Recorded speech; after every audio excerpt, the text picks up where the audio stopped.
नमस्कार, आप देख रहे हैं न्यूज नेशन और आपके साथ में हूं लक्ष्मी उपाध्याय।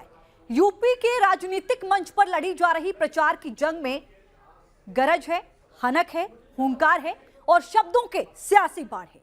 पश्चिमी यूपी यानी जाटलैंड में बीजेपी का जोश हाई है। एग्रेसिव कैंपेन के जरिए बीजेपी किसी भी सूरत में यहां साल 2017 वाला पुराना प्रदर्शन दोहराने को बेकरार है और उसकी ये बेकरारी बीजेपी के बड़े स्टार प्रचारकों के बयानों में साफ साफ देखी जा रही है।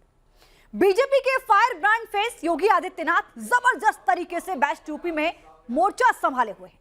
योगी अपनी सभाओं में अखिलेश पर जमकर वार कर रहे हैं। सवाल यही है कि योगी का एग्रेसिव प्रचार क्या वेस्ट यूपी में बाजी पलट देगा? योगी का तेवर क्या बीजेपी को दिलाएगा जाटों का फेवर? देखिए हमारी खास रिपोर्ट। जय जय श्री राम, जय जय श्री राम।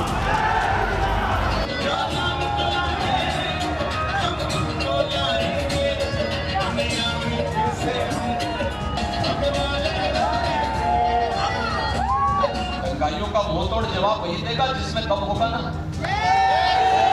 आपने 5 साल में कोई दंगा देखा?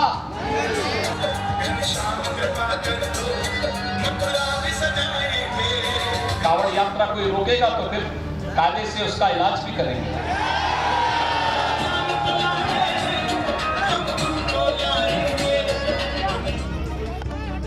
जाटलैंड में प्रचार जबरदस्त है। योगी का कलेवर और तेवर सख्त है।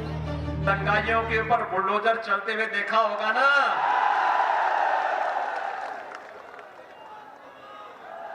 इत्र वाले मित्र के घर में जेसीबी चलती हुई देखी होगी ना।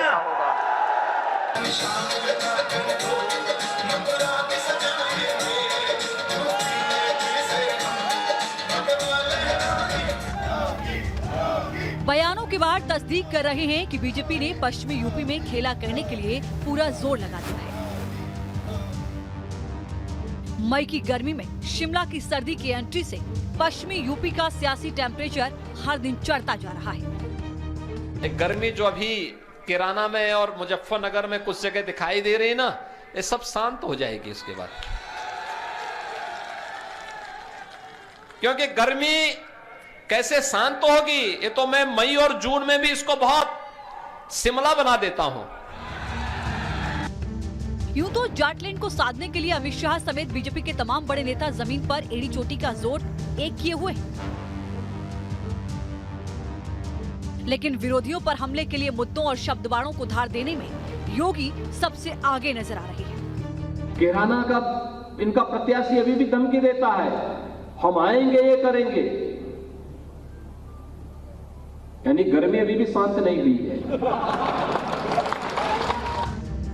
पश्चिमी यूपी की सभाओं में योगी अपने तर्कश से बयानों के ऐसे तीर निकाल रहे हैं जिससे पोलराइजेशन की थोड़ी भी गुंजाइश बाकी न रहे। मगर सवाल यही है कि योगी का अग्रेसिव प्रचार क्या वेस्ट यूपी में पलटेगा बाजी? योगी की गर्मी पश्चिमी यूपी में क्या गुल खिलाएगी? योगी का तेवर क्या जाटलैंड में साबित होगा गेम चेंजर? बीजेपी की कोशिश तो कम से कम यही है और योगी के धुआंधार प्रचार के बाद धीरे धीरे जाटलैंड पर इसका असर दिखना भी शुरू हो गया है।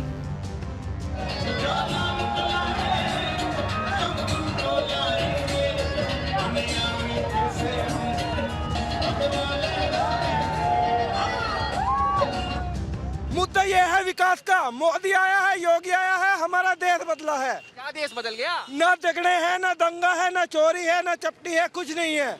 खुद इस टाइम हर जगह का राज तिलक की दोबारा तैयारी करनी पड़ेगी। सबसे बड़ा मुद्दा क्या है आप लोगों के लिए विधानसभा में? चोरी, डकैती, भैंस खुलना, बाइक उठना।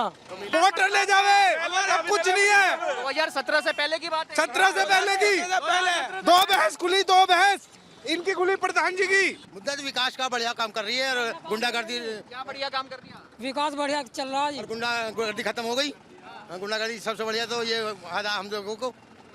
हाँ बिल्कुल बिल्कुल। दिख रही है आपको बनती हुई, ये रोड ना दिख रही है आपको बनती हुई इनकी योजना। रोड नहीं थे क्या? पहले रोड कैसी खड्डे है रोडों में। अखिलेश और जयंत चौधरी के साथ आने के बाद पहले राजनीतिक पंडित पश्चिमी यूपी में हवा बदलने का दावा कर रहे थे। अब बीजेपी एग्रेसिव प्रचार से इसी हवा का रुख मोड़ने की कोशिश कर रही है। हिंदुत्व, कावड़ यात्रा, लाल टोपी, कैराना पलायन, मुजफ्फरनगर दंगे, क्रिमिनल पर एक्शन, माफिया और बुलडोजर, ये हैं योगी के वो धारदार हथियार जिनका जिक्र योगी अपनी हर रैली में विपक्षी समाजवादी पार्टी को घेरने के लिए कर रहे हैं। मंगलवार को मेरठ के किठौर में भी इसकी झलक दिखी। जहां योगी आदित्यनाथ प्रचार के लिए पहुंचे तो उन्होंने बहु बेटियों की सुरक्षा से लेकर दंगों और गुंडों का जिक्र करते हुए अखिलेश पर गिन गिन कर प्रहार किए। योगी अपनी सभाओं में जनता की उस नब्ज को दबा रहे हैं जिसका लोगों से भावनात्मक रूप से जुड़ाव है। जब योगी गाजियाबाद आए थे तो उन्होंने हज हाउस की जगह मानसरोवर भवन बनाने की बात कही थी। मंगलवार को किठौर में उन्होंने एक बार फिर कावड़ यात्रा का जिक्र करके हिंदुत्व कार्ड चला। कावड़ यात्रा कोई रोकेगा तो फिर कायदे से उसका इलाज भी करेंगे। कावड़ यात्रा आपकी हो रही ना, पहली सरकारें रोक लगा देती थी। भाइयों बहनों, कैसी सरकार चाहिए? कावड़ यात्रा प्रारंभ करने वाली सरकार चाहिए, कावड़ यात्रा रोकने वाली। योगी अपनी बात बेलाग लपेट और बेबाक अंदाज में कहने के लिए जाने जाते हैं। बिना लाग लपेट के जो दिल में है उसे बोलने की शैली ही योगी को दूसरे नेताओं से अलग लाकर खड़ा करती है। और यही कारण है कि मौजूदा दौर में उन्हें बीजेपी का सबसे फायर ब्रांड नेता माना जाता है। पश्चिमी यूपी के प्रचार युद्ध में ये सब कुछ नजर आ रहा है। 2017 के पहले हर तीसरे दिन एक दंगा होता था और दंगाइयों का मुंहतोड़ जवाब वही देगा जिसमें दम होगा ना।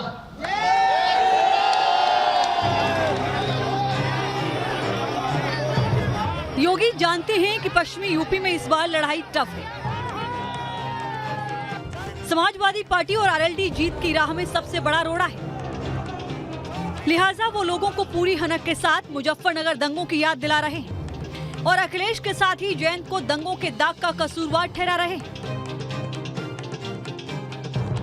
आपने 5 साल में कोई दंगा देखा? पहले तो हर तीसरे दिन दंगा होता था। क्या दंगा कराने वालों को वोट देंगे? बेटियों की सुरक्षा के लिए खतरा बने हुए लोगों को वोट देंगे? कोई स्वाभिमानी समाज अपनी बेटी और अपनी बहनों की सुरक्षा पर खतरा बने हुए तत्वों को कभी समर्थन नहीं कर सकता है। तभी 2 लड़कों की जोड़ी गायब थी। एक लखनऊ से जाटों को पिटवा रहा था, झूठे मुकदमों में उन्हें जेल के अंदर ठूस रहा था। गौरव और सचिन जैसे 9 युवक मारे जा रहे थे तो व्यक्ति उन दंगाइयों को अपने मुख्यमंत्री आवास पे बुला करके सम्मानित करता था। आज शर्म नहीं आती इन लोगों को आपके पास आकर के फिर से गुहार करने की। आपको याद होगा साल 2017 में भी बीजेपी का मुकाबला यूपी के 2 लड़कों से ही था, जिसमें अखिलेश के साथ राहुल थे। और इस बार भी मुख्य मुकाबला 2 लड़कों से ही है, जिसमें राहुल की जगह जयंत चौधरी ने ले ली। जाट वोट जयंत के साथ न चला जाए, इसके लिए बीजेपी बेहद सधी रणनीति अपना रही है। ध्रुवीकरण का दांव चलते हुए योगी यूपी चुनाव को पहले ही 80 बनाम 20 का बता चुके हैं। अब तो उन्होंने समाजवादी पार्टी के दागी उम्मीदवारों का जिक्र करके यूपी की सियासत में शिमला की सर्दी की भी एंट्री करा दी है। शनिवार को हापुड़ में योगी ने सीधे सीधे अखिलेश के अल्पसंख्यक उम्मीदवारों को 10 मार्च के बाद गर्मी उतारने की चेतावनी दे डाली। मैं मई और जून में भी इसको बहुत शिमला बना देता हूं और अपने वोटर्स को संदेश दे दिया कि बीजेपी आएगी तो सत्ता की हनक बरकरार रहेगी। हालांकि जयंत ने भी इस पर जबरदस्त पलटवार किया है। ये जो अभी चुनाव की घोषणा के बाद फिर अपने बिलों से निकल करके बिल बिला रहे हैं ना, ये गर्मी 10 मार्च के बाद फिर 24 घंटे के अंदर शांत हो जाएगी। ऐसा भर भर के वोट दो, ईवीएम की मशीन को ऐसा भर के दो, नलके के बटन हैंडपंप के बटन को ऐसा दबाओ कि भारतीय जनता पार्टी की जो चर्बी चढ़ रही है सारे नेताओं की चर्बी उतार दो आज। सच कहा जाए तो योगी का ये बयान कोई इशारा नहीं बल्कि खुला निशाना है। योगी समाजवादी पार्टी की पिछली सरकार में बदतर कानून व्यवस्था को बड़ा मुद्दा बनाने का कोई मौका नहीं छोड़ रहे। योगी लोगों को अपनी ही बिंदास शैली में ये याद दिलाने में भी नहीं भूल रहे कि कैसे उन्होंने पूर्वांचल के बाहुबलियों, माफियाओं अतीक अहमद और मुख्तार अंसारी को घुटनों पर ला दिया। वो लोगों को खुलकर इस बात का डर भी दिखा रहे हैं कि अगर अखिलेश सरकार आई तो यूपी में एक बार फिर कानून हाशिए पर चला जाएगा। इस लाल टोपी का मतलब दंगा, इस लाल टोपी का मतलब हिस्ट्री सीटर, इस लाल टोपी का मतलब राह चलते हुए नागरिकों के साथ राह जली, इस लाल टोपी का मतलब किसानों के खेत से ट्यूबवेल और वहां के पंपिंग सेट का चोरी हो जाना। मैं जेब में एक पोटली लेके चलता हूँ, लाल टोपी और लाल पोटली, ये अन्नदाता के पक्ष में हराने के लिए, उन्हें भगाने के लिए अन्न संकल्प लेकर के चलता हूँ।